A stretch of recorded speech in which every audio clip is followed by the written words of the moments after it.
मेरठ के पूर्व सांसद राजेंद्र अग्रवाल लगातार प्रवेश वर्मा के पक्ष में लोगों को उनसे जिताने की अपील कर रहे हैं और लगातार लोगों से अपील करते जब वो करते हैं तो एक बात कहते हुए नजर आते हैं। आप कहते हैं जब भी लोगों के बीच में जाते हैं कि प्रवेश वर्मा की एक बहुत बड़ी जिम्मेदारी इंतजार कर रही है, क्या रहता है मतलब? नहीं, देखिए, प्रवेश वर्मा एक वरिष्ठ सांसद रहे हैं।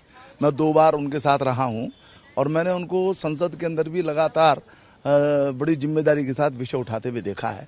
तो ऐसा तो हो ही नहीं सकता कि सरकार बनेगी उसमें प्रवेश वर्मा जी की कोई बड़ी भूमिका नहीं होगी।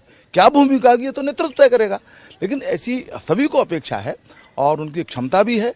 और मैं इसीलिए साथ में भी रहा हूँ, तो मेरा इसलिए एक विशेष संबंध भी हमारे विदुड़ी जी हैं या हमारे प्रवेश वर्मा जी हैं, दोनों हमारे सहयोगी हैं पुराने। तो इसलिए मैं यहाँ आया और जो मैंने देखा है, मैं कई दिन से दिल्ली के अंदर घूम रहा हूँ, देख रहा हूँ, तो इस बार बिल्कुल ये पक्का लगता है कि अरविंद केजरीवाल जी जो है बुरी तरीके से हारने वाले हैं, स्वयं भी और उनकी पार्टी भी। और भारतीय जनता पार्टी की भ्रष्टाचार मुक्त सरकार इस बार दिल्ली को मिलने वाली है। जब आप कहते हैं कि अरविंद केजरीवाल हारने वाले हैं तो एक दूसरी पार्टी का नाम सामने आता है, कांग्रेस का। तो कांग्रेस वालों की बात क्यों नहीं कर रहे हैं आप? नहीं, कांग्रेस की बात हमने कभी नहीं की है। कांग्रेस अपनी बात करे, उसको कोई दूसरा अर्थ कोई निकाले वो निकाले, हम केवल अपनी बात करते हैं। हमारी पार्टी वो पार्टी है जो नरेंद्र भाई मोदी के नेतृत्व के अंदर जो कहा उसको किया बराबर। 10 साल की सरकार है, केवल दिल्ली नहीं पूरे देश के अंदर हमने किया। और एक तरफ अरविंद केजरीवाल हैं जो वो कहते हैं, वो पता नहीं, अब इस बार तो उन्होंने सार्वजनिक माफी भी मांगी है और जिन बातों के लिए माफी नहीं मांगी वो भी उन्होंने गलती की है।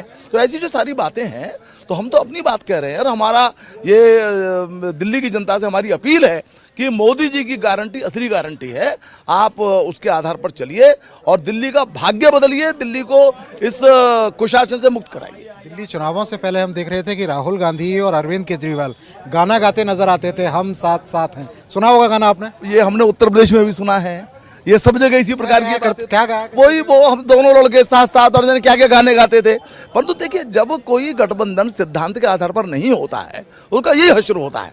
तो आप देखेंगे अभी, और मैंने एक बार ये कहा, राहुल गांधी कोस रहे हैं। अभी तो दाल तैयार हो रही है लेकिन जूते पहले से तैयार हैं जिनके अंदर दाल बटने वाली है। तो वही हुआ है, ये वही आगे भी होगा। इस गठबंधन की न कोई विश्वसनीयता थी न है। और ये सारे देश के अंदर, चाहे वो कहीं टीएमसी हो, कहीं वो एनसीपी हो, या यहाँ पर जो है आप हो, इन सब का यही हाल है। और आप देखेंगे कि सिद्धांतहीन जो गठबंधन है वो चलते नहीं है, चलेंगे नहीं। और एक जो सिद्धांत के आधार पर चलने वाली पार्टी है माननीय मोदी के नेतृत्व, वही चलेगी, वही यश प्राप्त करेगी, उसी को जनता अपना आशीर्वाद देगी। तो ये पूर्व सांसद है, एक बात साफ तौर पर कह रहे हैं कि जिस तरह का माहौल दिल्ली का नजर आ रहा है उससे एक बात पूरी तरह तय नजर आ रही है कि दिल्ली में इस बार भारतीय जनता पार्टी का कमल खिलने वाला है और दिल्ली में भारतीय जनता पार्टी की सरकार बनने वाली है। कैमरामैन राजेश त्रिपाठी के साथ दीपक गौतम, सूर्य समाचार।